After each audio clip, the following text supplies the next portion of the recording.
यह प्रश्न अक्सर लोग पूछते रहते हैं और इसका सही उत्तर कोई देता नहीं है, महात्मा भी नहीं देते हैं, शायद जानकर भी ना देते हो, लेकिन इसका सही उत्तर नहीं, शंकराचार्य तक भी नहीं देते हैं इसका सही उत्तर कि क्यों क्यों ऐसा होता है। प्रश्न क्या है? प्रश्न ये है कि जो पुण्यात्मा है, तमाम ऐसे लोग हैं जो पुण्य कर्म ही करते हैं और ईश्वर का काम करते हैं, भक्ति करते हैं, भजन करते हैं, लेकिन वो महान दुख को प्राप्त करते हैं, महान दुख उनको मिलता है। तो सवाल ये है कि यदि वह ईश्वर की उपासना करने से उनको महान दुख प्राप्त होता है तो क्यों, तो वो उस पुण्य का उन्हें लाभ क्या होता है? और एक ये बात है। दूसरा बात है, यदि पूर्व जन्म में उसने पाप ही कर्म किया है तो इस जन्म में वो पुण्य कर्म कर्म कर्म कर नहीं सकता। इस जन्म में वो पुण्य कर्म कर ही नहीं सकता। यदि पुण्य कर्म में वो किसी पर्टिकुलर टाइम के बाद पूरी तरह नियुक्त होता है, धर्म में, भक्ति में या ज्ञान में, संन्यास में, कहीं भी, या संन्यास मार्ग को चुनता है या भक्ति मार्ग को चुनता है एक जीवन के पर्टिकुलर समय पर, और उसके बाद पूरी जीवन उसमें अपना लगाता है, तो इसका अर्थ है कि उसने पूर्व जन्म में बहुत पुण्य किए थे जो एक पर्टिकुलर समय में जो उसका कर्म फ्रुक्टिफाई हुआ तो वो संन्यास और भक्ति में लगा।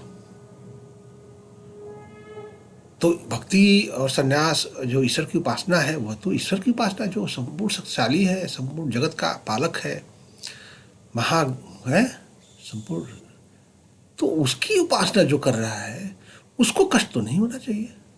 और पापी, उसके अलावा जो पापी हैं उनको कोई कष्ट नहीं है, उनके पास बहुत पैसा है, धन है, रुपया है, शोहरत है, इज्जत है, इनके पास अपमान है, दुख है, कष्ट है। ऐसा क्यों है? जैसे नामदेव इत्यादि हैं हुए, उनके जीवन का प्रसंग पढ़िए, बड़ा कष्ट है जीवन में हुआ। उसके अलावा आप देखिए रामकृष्ण इत्यादि को भी जीवन में बड़ा कष्ट रहा। तुलसीदास को देखिए, बड़ा जीवन में कष्ट हुआ। सभी का उदाहरण है। सुदामा जैसे एक चरित्र आता है, पता नहीं फेक चरित्र है भक्ति का बना दिया गया होगा, है ऐसे लोग, ठीक है।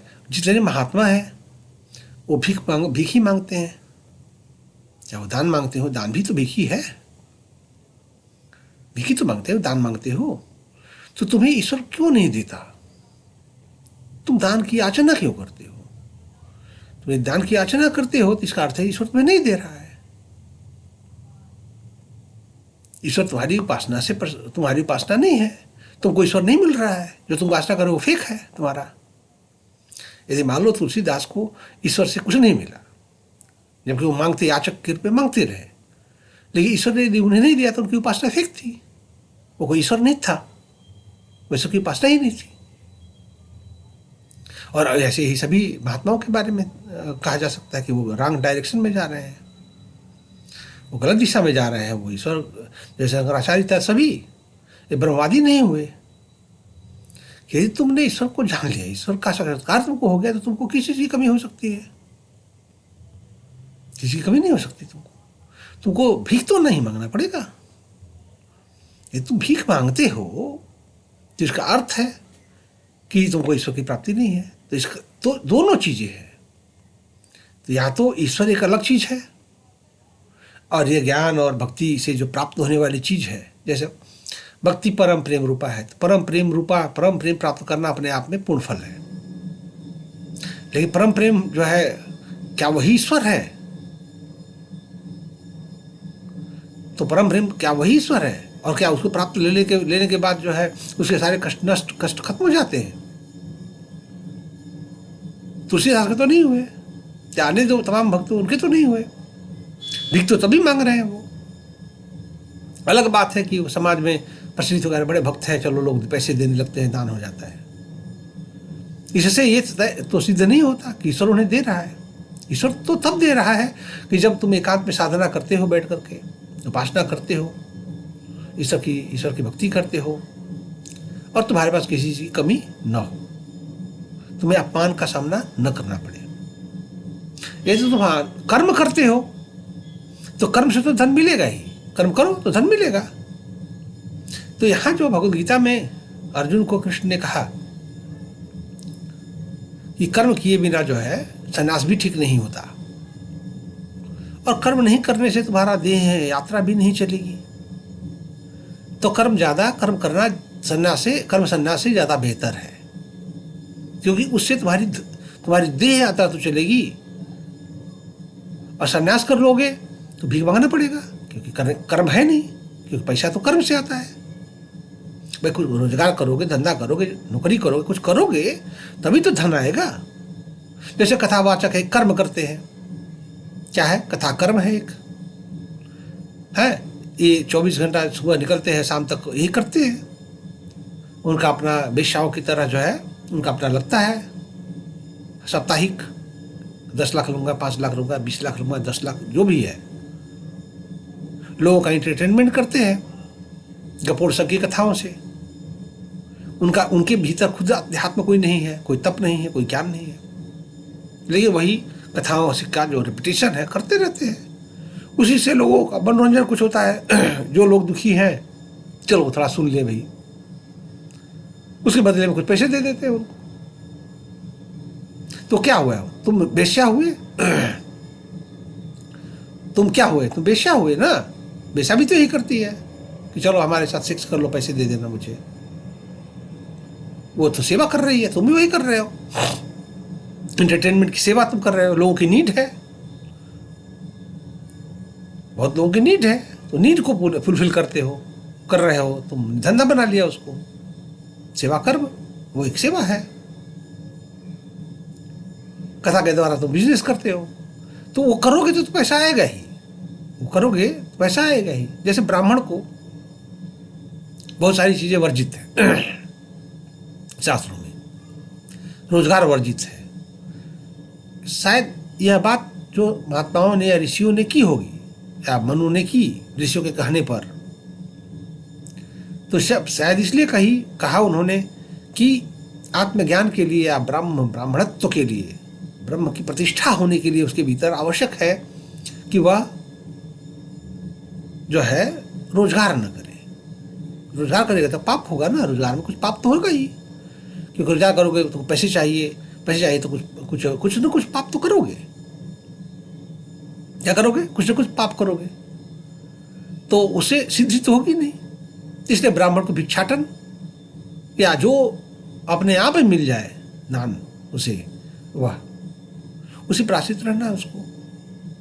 वह फीस भी नहीं ले सकता, फीस भी जो है बिजनेस होता है तो फीस भी नहीं ले सकता, तो यह स्ट्रिक्ट नियम बना था। तो ऐसे में उन ब्राह्मणों को, जो प्राचीन समय के ब्राह्मण थे, जिनकी कथाएं पुराणों में और में भरी पड़ी हैं, जो दरिद्र ब्राह्मण कहे जाते थे, वो इतने बड़े बड़े तपस्वी थे, ईश्वर की उपासना करने वाले, ब्रह्म को जानने वाले, तो वो दरिद्र क्यों रहे? इसका अर्थ है कि ब्रह्म ज्ञान कुछ और चीज है और ईश्वर कोई और चीज है। भाई हम तो ये मानते हैं ना कि ईश्वर की उपासना करने से ईश्वर हमारे सारी चीजों को पूरा करेगा, हमारी इच्छाओं को पूरा कर देगा। उपासना से हम जो मांगेंगे मुझे प्रदान करेगा। पुराण में बहुत सारी कथाएं हैं इसकी, ये भी आती है। तो उनको क्यों नहीं मिली? वो ब्राह्मण गरीब क्यों रहे? क्यों नहीं मांगना पड़ा जाकर के? यदि उनको उस आत्मज्ञान से, ईश्वर के ज्ञान से, ईश्वर की उपासना से उनको धन मिलता तो मांगते तो नहीं, तो मांगते थे या उस पर आश्रित रहते थे। उसके अलावा जो जो ब्राह्मण थे वो पूजा पाठ से पैसा कमाने वाले थे, पूजा पाठ से पैसा कमाते थे, वो ईश्वर की उपासना तो हुई नहीं। तो यहाँ जो जैसे भक्ति शास्त्र में जो कुछ बातें कही गई हैं, पहला कि ये जो बात कही गई है, जैसे भगवद गीता में है 4थे अध्याय में जो एक दो श्लोक है, मैं पढ़ देता हूँ श्लोकों का और उसका अर्थ बताता हूँ। उसका अर्थ वो क्या कहा जा रहा है और क्यों ये जो ईश्वर की उपासना के लिए के आवश्यक अंग हैं, या ब्रह्म साक्षात्कार के, या परा अनुरक्ति जो है प्राप्त करने के लिए, ये सब आवश्यक चीजें हैं। तो ऐसे में उसके पास पैसा कहाँ से आएगा? क्या? निराशीर्य चित्तात्मा त्यक्त सर्व परिग्रह शारीरम केवलम कर्म कुरन्नाप्नोति किल विषम यदृक्षालाभ संतुष्टो द्वंद्वातीतो विमत्सरः समसिद्धावसिद्धौ च कृत्वापि न निबध्यते। ठीक है, ये दो ही है, दो ही श्लोक पढ़ते हैं। दोनों का अर्थ क्या है? कैसा ज्ञानी पुरुष संयमित मन और बुद्धि से कार्य करता है, अपने स्वामित्व का त्याग कर देता, सब त्यक्त सर्व परिग्रह, परिग्रह नहीं करता, कोई चीज एकत्रित नहीं करता अपने पास, तो अपरिग्रही होता है, उसके पास कोई संचित धन नहीं होता, केवल शरीर निर्वाह के लिए थोड़ा बहुत काम कर लेता है। तभी यहाँ लिखा गया है, सन्यासी के लिए नहीं है, ये उनके लिए है जो कर्मयोगी हैं। कर्मयोगी भी जो भक्त है, उन कर्मयोगी भक्त के लिए भी इतनी ही बात कही गई है कि केवल शरीर निर्वाह मात्र के लिए वो कर्म कर ले। शरीर को क्या चाहिए? 2 कपड़े चाहिए और 2 टाइम का भोजन चाहिए, इतने भर के लिए उसे कर्म करना है। इस तरह कार्य करता हुआ वह पाप रूपी फलों से प्रभावित नहीं होता। पाप कुर्वन् नाप्नोति किल्विषम, किल्विष, तो यहाँ कहा जा रहा है कि जितना कर्म में घुसोगे उतना ही पाप लगेगा, तो कम से कम कर्म करना, उतना ही जितना शरीर यात्रा के लिए, वो भी वैध मीन्स से शरीर यात्रा के लिए भी जो कर्म करना है वैध मीन्स से करना है, वैध मीन्स होना चाहिए उसका। ठीक है। दूसरा, यदीक्षा लाभ संतुष्टो द्वंद्वातीतो विमत्सरा समः सिद्धा व सिद्धौ च कृत्वापि न निबध्यते। यहाँ जो स्वतः प्राप्त हो जाए उतना ही इसे संतुष्ट रहने वाला, जो स्वतः उसको मिल जाए, जैसे वो ब्राह्मण है तो स्वतः मिल जाए उसको, आज 24 घंटे का समय बीत गया, स्वतः आज जो मुझे मिल जाए, इसको कहते हैं यदीक्षा लाभ संतुष्ट। अधिक के लिए प्रयास नहीं करना, जो द्वंद्व से युक्त और ईर्ष्या नहीं करता, सफलता असफलता में स्थिर रहता, वो कर्म करता हुआ भी कभी बदता नहीं, यानी वो कर्मयोगी है। यदि भक्त, जैसे कहा गया कि 2 प्रकार का मार्ग बता दिया गया वहाँ, एक तो सन्यास है, कर्म लेकर सन्यासी हो गए, भिक्षा मांगो, भिक्षा पर निर्वाह जीवन करो। ये कर्म नहीं करोगे तो भोजन कहाँ से मिलेगा? यदि कर्म नहीं करोगे तो भोजन कहाँ से मिलेगा?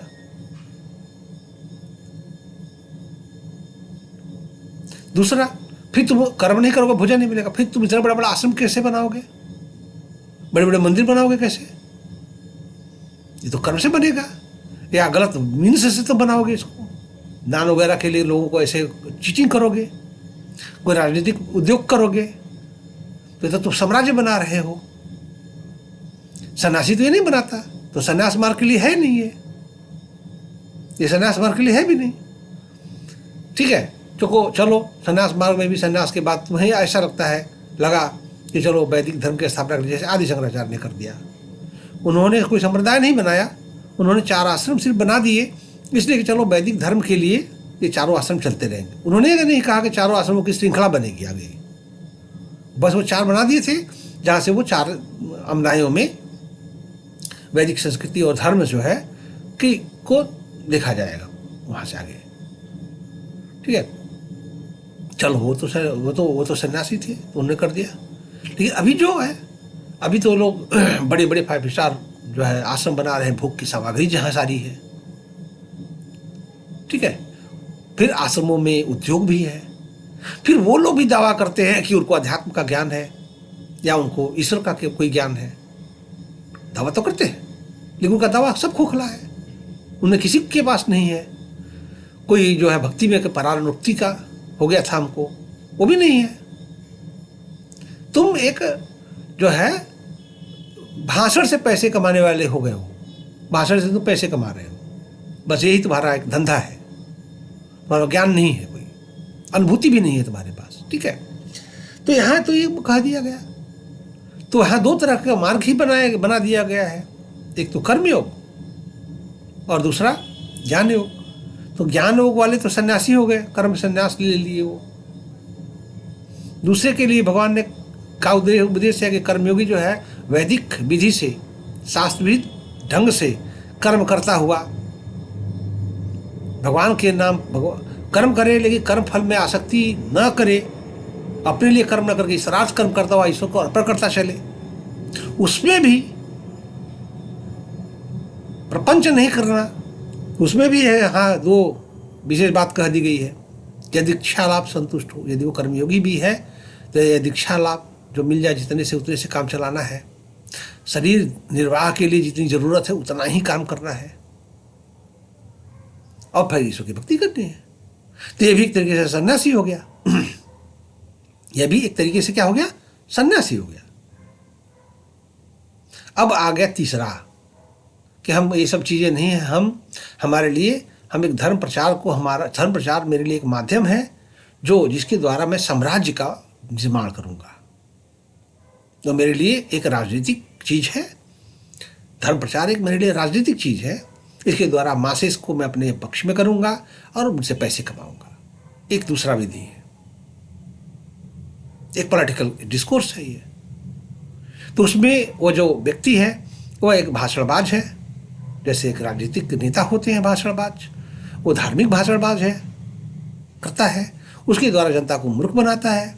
उसके अंदर कोई धर्म का ज्ञान अब खुद नहीं है, खुद तपस्या नहीं है, कोई तप नहीं है, कोई अनुभव नहीं है, लेकिन वो शास्त्रीय बातें कहता है। उसमें जितना अच्छा इंटरप्रेटर है उतना ही अच्छा वो वक्ता हो जाता है।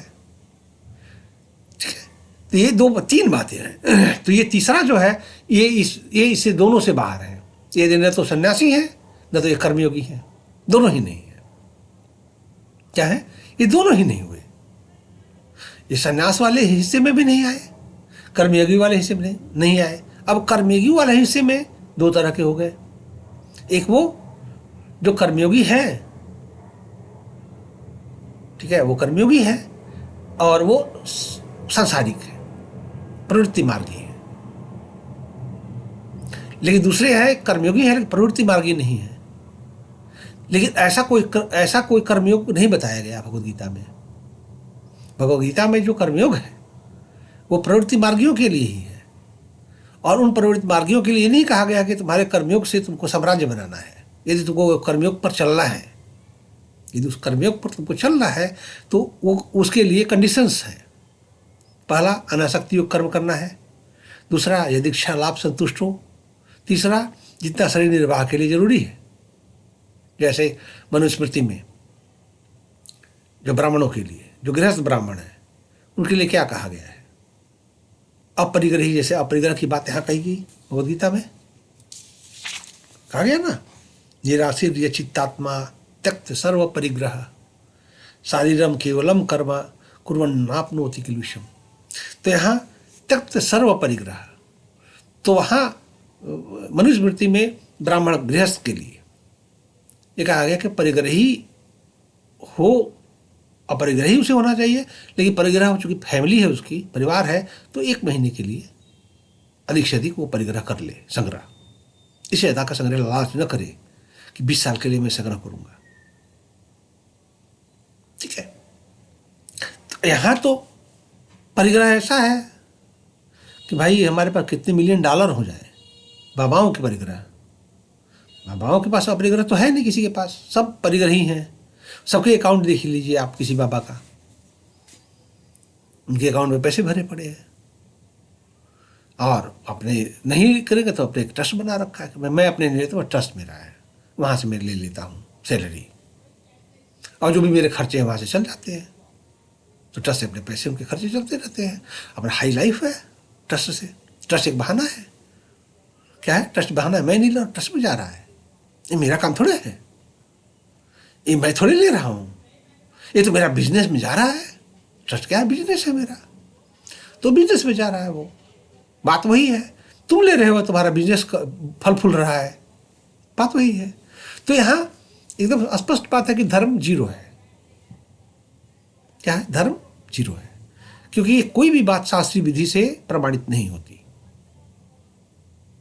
अब ऐसे में ये बात हो गई कि ऐसे जो भक्त है उसके बारे में ये कहा गया है कि योगक्षेम वहाम्य हम, उनके बारे में कहा गया है कि उनका मैं योगक्षेम वहन करता हूँ। तो क्या योगक्षेम का अर्थ क्या होता है?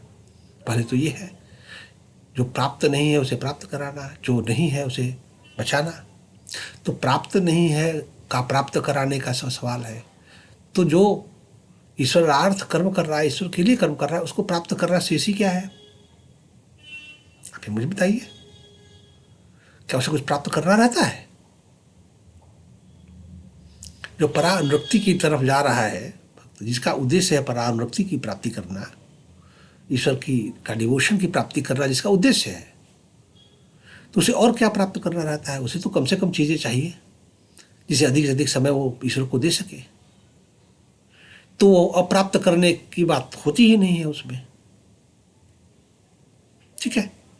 और जो है वो कहाँ से, वो तो प्रारब्ध से मिल ही गया है, वो खत्म होना नहीं है। लेकिन सवाल ये नहीं है, सवाल ये पूछा जाता है कि वो इतने पुण्यात्मा है और ईश्वर के इतने करीब है, ईश्वर की भक्ति करने वाले, लेकिन फिर भी ईश्वर के कारण उन्हें कष्ट होता है। कष्ट क्यों होता है?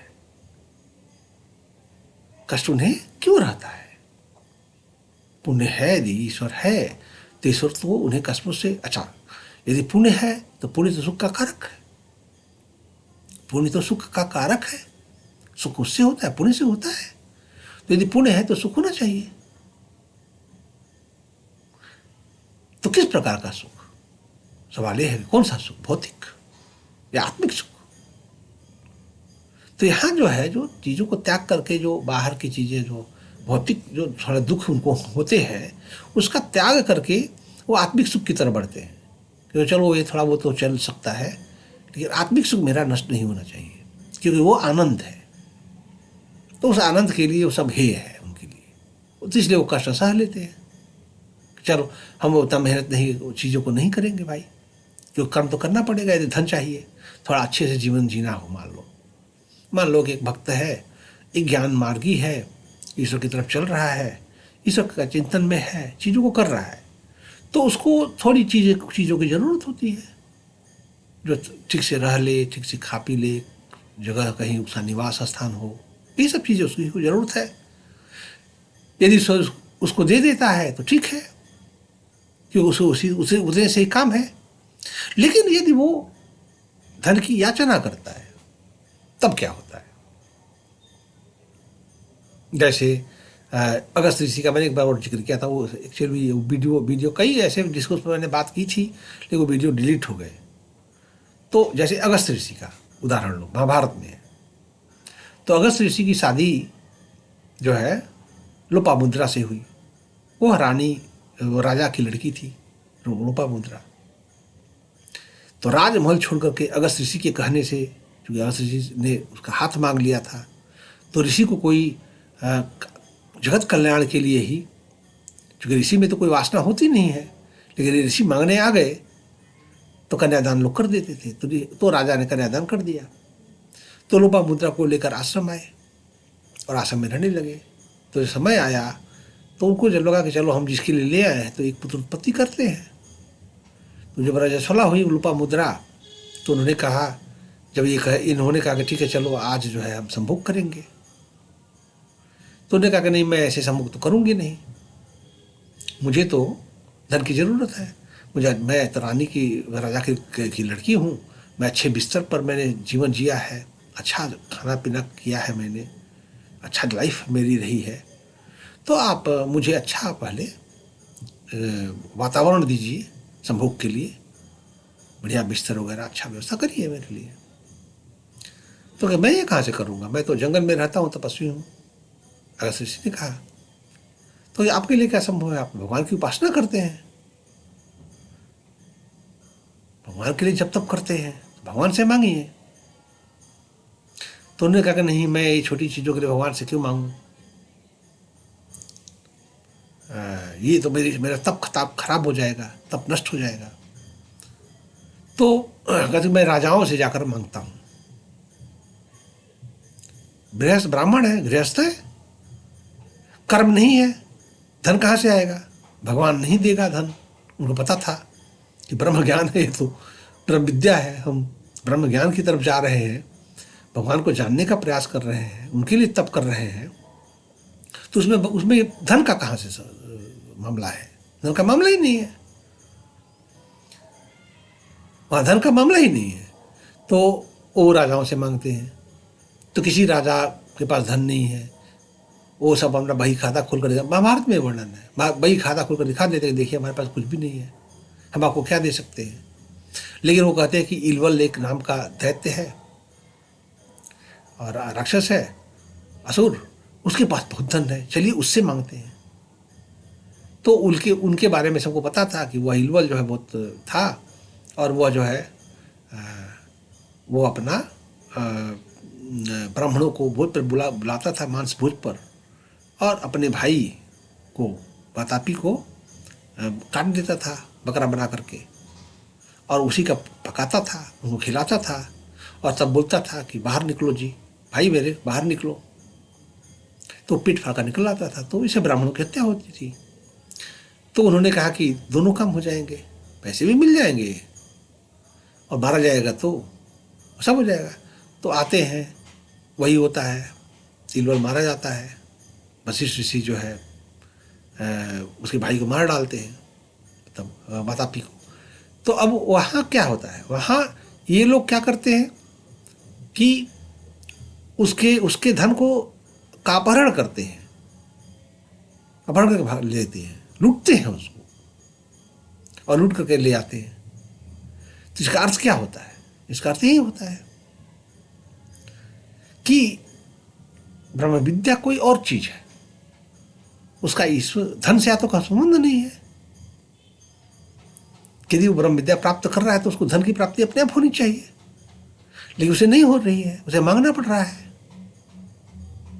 ईश्वर से मांगना पड़ेगा, क्योंकि ईश्वर को इतना ज्ञान नहीं है कि भाई इसको जरूरत है और इसको ये भाई इसको मांगना ना पड़े। भाई ईश्वर से या तो मांगना पड़ेगा। क्या ईश्वर को इतनी बुद्धि, या तो ईश्वर की इतनी बुद्धि नहीं है कि चलो मेरा भक्त है और इसको इतनी जरूरत है, खुद ही दे दे। भाई तुलसीदास को मांगना क्यों पड़ा? तुलसीदास की दोहावली कवितावली इत्यादि जो पढ़ेंगे तो उसमें तुलसीदास मांगते क्यों हैं? क्या जरूरत थी मांगने की? क्या ईश्वर इतना बुद्धिमान नहीं है कि तुलसीदास की बातों को समझता कि नहीं इनको पैसे की जरूरत है यार, है इनको कुछ पैसे दे देते हैं ताकि ये मेरे भक्त हैं, इनका जीवन ठीक से चलता रहे। ये बहुत सारे सवाल हैं, लेकिन ये चीज़ों पर कोई डिस्कशन नहीं करता है, इन चीज़ों पर कोई बातचीत नहीं करता है। ऐसे बहुत सारे भक्तों के उदाहरण मिलते हैं। ईश्वर से मांगने से ही मिलेगा तो आपका तब खत्म होगा, काम हो जाएगा ना, कामना आप कर रहे हो तो फिर हो गया, तो ईश्वर कहाँ से मिलेगा? तो उन्होंने तो पैसे मांग लिए, प्रेम का आपको कहाँ से होगा? तो इसलिए भी नहीं मांगते। बहुत सारे सवाल हैं, इस तरीके के सवाल हैं कि आखिर का इतना बड़ा जो धार्मिक समाज है बाबाओं का, वो मांगता क्यों है? क्यों मांगने की जरूरत? ईश्वर दे देता उसे, ईश्वर प्रदान कर देता कि लो भाई तुम्हारे सोने के सिक्के गिर गए तुम्हारे घर में, अपना काम चलाओ। ईश्वर क्या नहीं कर सकता है? ईश्वर सर्वसक्षम है, सर्वशक्तिशाली है। यही तो कहा गया है कि ईश्वर सर्वशक्तिमान है, वो चाहे तो क्या नहीं कर सकता है। या तो तुम्हारी भक्ति खोटी है, दो ही में से काम हो सकता है। क्योंकि तुम्हारी भक्ति खोटी है इसलिए तुमको मांगना पड़ता है, भगवान से भी मांगना पड़ता है, जनता से, लोगों से भी मांगना पड़ता है। दोनों ही चीजें हैं, तो भगवान से भी मांग रहे हो, लोगों से भी मांग रहे हो, तो भिखमंगे हो तो भक्त कहाँ से हुए? सन्यासी हो गए तो भी मांग ही रहे हो, तो फिर ईश्वर का सवाल खड़ा हो गया ना कि फिर ईश्वर का है का भैया? फिर ऐसे ईश्वर की उपासना करके क्या करेंगे? ऐसे ईश्वर की उपासना करके क्या करेंगे कि जिसकी उपासना के लिए हमें दान मांगना पड़े लोगों से कि भाई हमारा यज्ञ करने के लिए पैसा दो, मुझे यज्ञ करना है। अरे हमारा मंदिर बनाना, क्यों मंदिर बनाना है तुमको भाई? तुम्हें क्यों मंदिर बनाना है? यदि तुमको मंदिर बनाना है तो तुम मांगो मत, खुद करो।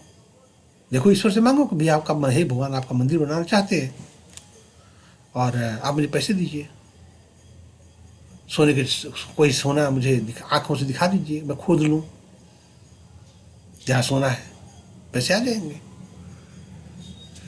तुम मांगते हो ना, क्यों मांगते हो? और उस मंदिर की जरूरत क्या? फिर भगवान ही बोलेगा कि तुम मंदिर की जरूरत क्यों है भाई, मैं तो हर जगह उपस्थित हूँ, हर प्राणात्मा में, हर जीवात्मा में उपस्थित हूँ, तुम्हें मंदिर की जरूरत क्यों है?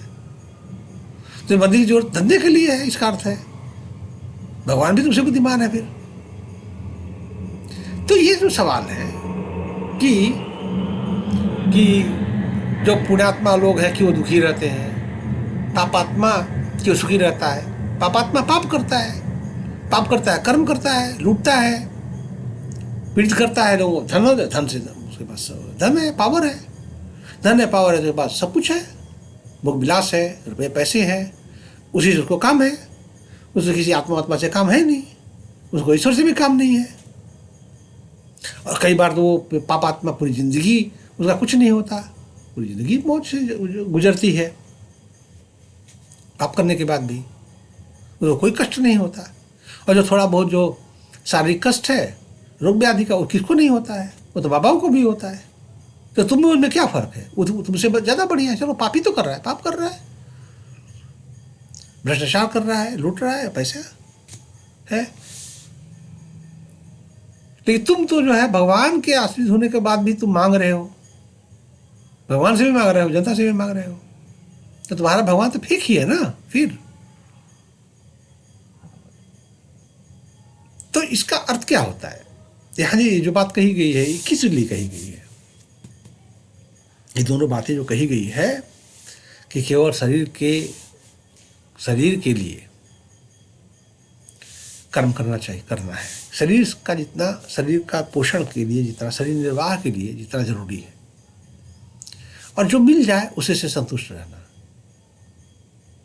ये दो चीजें यदि होती हैं तो उसके अंदर संतोष होता है, हर तरह का मन शांत होता है, उसका भागम भाग उसकी नहीं होती, दौड़ खत्म हो जाती है उसकी, और उसके पास ज़्यादा समय होता है आत्म ज्ञान की खोज, अर्थात तो ब्रह्म जिज्ञासा, ब्रह्म की जिज्ञासा है उसके लिए उसके पास समय होता है, ईश्वर की साधना उपासना के लिए समय होता है, जानने के लिए, ईश्वर को तक जाने के लिए, ब्रह्म भाव की प्राप्ति के लिए, अपने आत्म स्वरूप तक को जानने के लिए उसके पास समय होता है। तब वह अपने उसमें से कोई मणि खोज कर निकाल पाता है, साधनाओं से, उन्हीं साधनाओं से कोई ज्ञान उसके सामने, दुनिया के सामने उद्भासित होता है, तो ज्ञान भी ज्ञान उद्भासित होता है।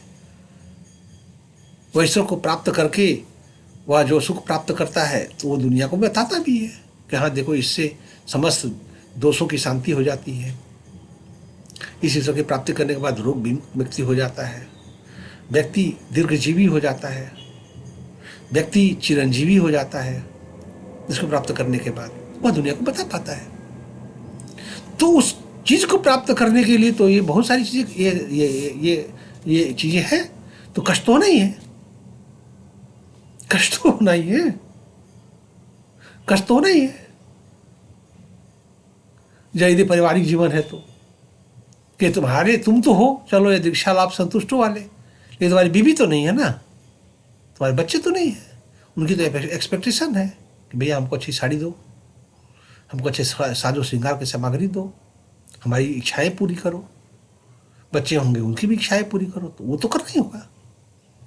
तो ये काम नहीं चलेगा, ये काम नहीं होगा, फिर कर्म में जो कूदना पड़ेगा। भाई इसको 9 लाख हार चाहिए, जैसे लोपामुद्रा ने कहा कि मुझे चाहिए तभी मैं सेक्स करूंगी, तो ऋषि को मांगना पड़ा जाकर के ना, जाकर को करना पड़ा कोई काम। यदि वो न पाले होते तो ये बात में नहीं करती, जरूरत ही नहीं थी, तो उनके अंदर वासना थी, तो इसलिए वासना का फल उनको भोगना पड़ा। तो ये सब बातें हैं, इन बातों का सही निस्तारण जो है शास्त्रीय विधा से इसी तरीके से किया जा सकता है। ये 2 कंट्राडिक्शन है, इसीलिए तो ये बात कह दी गई है ना कि ईश्वर के साम्राज्य में बनिया वैसे ही प्रवेश नहीं कर सकता जैसे सुई के छेद में से ऊंट नहीं प्रवेश कर सकता। ये बात कहने का तात्पर्य यही है। या तो दुनिया है, या तो तुम बाहर हो, या तो तुम भीतर हो। भीतर जाने की आवश्यक शर्त है कि बाहर का त्याग करना होगा, कर्म का त्याग करना होगा। सीधा बात है कि यदि आत्मज्ञान है, चिति स्वातंत्र शक्ति, या जो पतंजलि योग सूत्र में है कि चिति अपने स्वरूप को प्राप्त करती है, अपने स्वरूप में अवस्थित हो जाती है, चिति स्वरूप अवस्थानी। तो चिति का अपने स्वरूप में अवस्थान कर लेना, इस तक जाने के लिए, उस समाधि की अवस्था में जाने के लिए बाहर की चीजों का प्रक्षेप होना आवश्यक है। इसे भी कम करना होगा। एक जो है हाथ से जितना, एक कौर, 5 कौर, 2 कौर, 3 कौर खा करके भजन में लगना होगा, साधना में लगना होगा, तब वो प्राप्त होगा तत्व। बहुत दुर्लभ है। इसलिए तो कहा गया है ना भगवद गीता में, ये तो कहा गया है कि हजारों लोग, करोड़ों लोग, हजारों लोग ईश्वर की तरफ चलते हैं। उनमें से कोई जो है प्राप्त करने का प्रयास करता है। उनमें से कोई एक दुर्लभ होता है जो ईश्वर को तत्वतः जानता है। तो जो हजारों प्राप्त करने का प्रयास कर रहे हैं, उसमें ही संख्या कम है, उनमें ही संख्या बहुत कम है। कोई प्राप्त करने का कौन सा प्रयास कर रहा है? कोई मनुष्य है ऐसा जो प्राप्त करने का प्रयास कर रहा हो या प्राप्त करने के लिए कहीं जा रहा हो? वह मंदिर जा रहा है अपने दुखों के लिए, मंदिर जा रहा है अपनी वासनाओं की पूर्ति के लिए कि भगवान पूरा कर देगा, हमसे नहीं हो रहा है, हम सक्षम नहीं हो पा रहे हैं, भगवान सहायता कर देगा कुछ। या किसी बाबा के पास भी किसी सहायता से ही जाता है वो, बाबा जी योगी हैं, कुछ अपना उनका कर देंगे तो कुछ हो जाएगा, कुछ टोटका बता देंगे या कुछ ताबीज़ दे देंगे, कोई यंत्र दे देंगे। ये सिंपल है। 90%, 99% लोग के लिए धर्म इतना ही है। अब 1% बच गए जिसमें धार्मिक समाज के बाबा होते हैं। उन 1% में भी कौन ऐसा है जो सही में धर्म की खोज कर रहा है? आप देख ही रहे हो उसमें ज़्यादातर कौन क्या कर रहे हैं लोग। उनका भी प्रपंच है, मठ का प्रपंच है, मंदिर का प्रपंच है, पॉलिटिकल प्रपंच है। उसमें से शायद कोई एक हो जो प्राप्त करने के लिए अग्रसर हो रहा हो। ये जो एक व्यक्ति होता है, यही 500-500 साल में कोई एक पैदा होता है भारतवर्ष में, और उसी के नाम पर ये पूरा धर्म जिंदा है। कि देखो रामकृष्ण परमहंस ने पाया था, देखो चैतन्य महाप्रभु ने पाया था, देखो आदि शंकराचार्य ने पाया था, देखो रामानुजाचार्य ने पाया था, देखो रमण महर्षि ने पाया था। उन पर ये जिंदा रहते हैं। फिर ये जो पूरा समाज है, जिनका प्रपंच है धार्मिक, यह उन्हीं पर जिंदा है। और फिर उसके अलावा उस पर जिंदा था, उसके बाद पुराण की जो कहानियां हैं, जिनमें बाबाओं की कहानियां, महात्माओं की कहानियां, उन पर जिंदा है। वो क्या कर रहे हैं? धर्म फैला भी नहीं रहे, वो तो अधर्म फैला रहे हैं। धर्म का जो विपरीत पहलू है, वो पहलू धर्म है उनके लिए। ठीक है। तो इससे कोई बड़ी बात नहीं है कि कोई महात्मा दुखी है, भगवान की उपासना क्यों इसलिए दुखी नहीं तो है कि वो कर्म नहीं करता है, उसके पास कर्म नहीं है। कर्म नहीं है तो धन नहीं है, तो दुख और पीड़ा तो होनी ही है उसे। संसार है, संसार में पैसा नहीं होगा तो अपमान होगा। तो यदि सन्यासी हो जाओगे तो अपमान नहीं होगा। चलो बाबा जी आए दे दो 2 रुपया, तभी लोग हे दृष्टि से ही देते हैं। अनलेस एंड अनटिल तुम एक बड़े बाबा थोड़ी हो गए हो तो प्रणाम करके देंगे, महाराज हमारी तरफ से ले लीजिए। थोड़ा प्रसिद्ध हो गए बाबा तब होगा ऐसा। ऐसे छोटे मोटे हो, सन्यासी हो गए हो तो जाओगे तो पैसे तो चाहिए तुमको भी, भोजन करना है, कहीं जाना है, आना है, पूजा के लिए भी पैसे चाहिए, अगरबत्ती चाहिए तो उसके लिए पैसे चाहिए, किताब खरीदनी है उसके लिए पैसे चाहिए, तो मांगोगे। चलो देते हैं। दरिद्र है, वो बाबा देकर प्रणाम करके थोड़ी देते हैं, वो बड़ा शान नहीं जानते, वो भिखारी है, उसको मतलब ही नहीं है धर्म से। और 90% ऐसे ही हैं, ठीक है, सन्यासी भी। तुलसीदास ने ऐसे ही वर्णन किया है ऐसे लोगों का, ठीक है। तो वो इंपॉर्टेंट बात है कि जो तत्व ज्ञान है, तत्वज्ञानी जो है, जो आत्मज्ञान की तरफ बढ़ गया है, उसके लिए तो ये सब चीजें होनी ही है। उसको मार तो होना ही है, मार का आक्रमण होगा, उसको क्या नहीं हो सकता है, दुनिया उसको प्रताड़ित कर सकती है, उसको हर एक प्रकार की पीड़ा हो सकती है, बिना भोजन के भी कई दिन रह सकता है, रता न मिले उसे, उस पर तरह तरह की बाधाएं होती हैं, पितरों की बाधाएं भी होने लगती है, तमाम लोग बाधाएं होती हैं कि भाई उसको ज्ञान न प्राप्त हो जाए। इंद्र जो है, ज्ञानियों को इंद्र नहीं सताते हैं क्या, देवता, जो महात्माओं को देवता, ज्ञानियों को देवता सताते हैं, इसीलिए सताते हैं कि ये ईश्वर की प्राप्ति न कर ले, प्राप्ति कर लेगा तो दिक्कत हो जाएगा, तो उसको बहुत सारी बाधाएं देते हैं। तो उसके लिए तो तैयार होना पड़ेगा आपको। यदि आप आत्मज्ञान की तरफ चल रहे हो तो यह मान कर चलो कि ये जो चीजें हैं आपके साथ हो सकती है, और आपको उसको मानना पड़ेगा, मान कर चलना पड़ेगा कि संसार है, विधि है। हाँ, सवाल ये है कि यदि ईश्वर की प्राप्ति, ईश्वर ऐसा शक्तिशाली है जिसकी प्राप्ति कर रहे हैं आप, तो इसे मांगेंगे भी नहीं। सीधी बात है कि आपने सभी कामनाओं को छोड़ दिया है, आपके पास कोई कामना दूसरी नहीं है, तो कैसे मांगेंगे उससे। तो यह दीक्षा लाभ संतुष्ट हो, भगवान के आश्रित हो जाना, भगवान पर आश्रितता, डिपेंडेंसफुल, भगवान जो करा दे। तो भगवान तो एक टीचर है,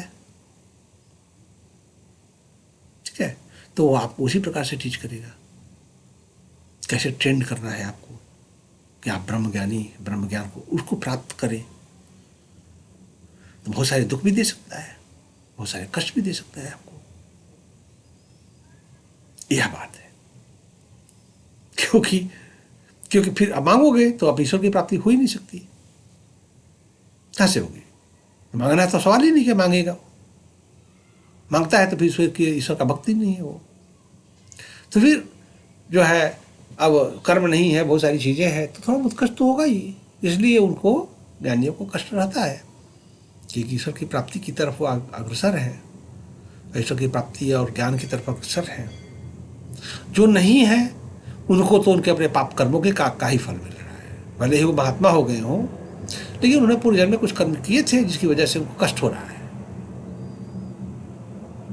और जो धनी महात्मा है, इसका मतलब पूर्व जन्म में कुछ किया था, उन्होंने सांसारिक कार्य किए थे, इस जन्म में आकर के वो कृपाई हो गया, उनको ऐसे संबंध बन गए मनियों से, उनका धन हो गया।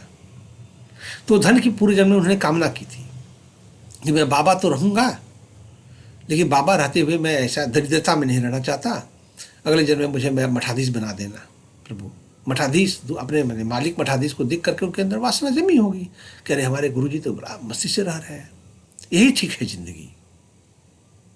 तो वही करते करते मर गए वो, तो अगले जन्म में फिर मठाधीश बन गए। तो मठाधीश बनना को भी हे दृष्टि से देखा जाता है। जो रियल सन्यासी होता है, जो रियल ज्ञान मार्गी है, और जो रियल भक्त है, वो मठाधीश नहीं होता। तो ये सब चीजें हैं जिन चीजों पर हमको समझना चाहिए। कर्म के बंधन में सभी है जो पैदा हुआ है, वो जो ज्ञानी पैदा हुआ वो भी कर्म से पैदा हुआ है, तो उसके भी कुछ कर्म है, और फिर उसके बाद सांसारिक कर्म उसके नष्ट हो गए, तो कष्ट होना ही है। तो भौतिक स्तर पर कष्ट होगा, लेकिन आत्मिक स्तर पर उसे कष्ट नहीं होगा। जैसे नामदेव इत्यादि हैं, उनको आत्मिक स्तर पर कोई कष्ट नहीं है, भौतिक स्तर पर है, ठीक है, धन नहीं है, पैसा नहीं है, बाहर अपमान है। यदि पारिवारिक है, यदि वो भक्त है, तो भी उसके साथ ऐसा होगा कि चलो बाहरी स्तर पर ऐसा ऐसा है, लेकिन अंदर से वो आत्म शांति उसको रहती है, अंदर से वो ईश्वर की तरफ, ईश्वर के आनंद में रहता है। बाहर से वो दुखी रहता है, चलो दुनिया के लिए दुखी रहता है, वो भीतर से खुद दुखी नहीं होता, वो जान लेता है कि वो हाँ ठीक है। तो इस प्रकार से इसको समझना चाहिए।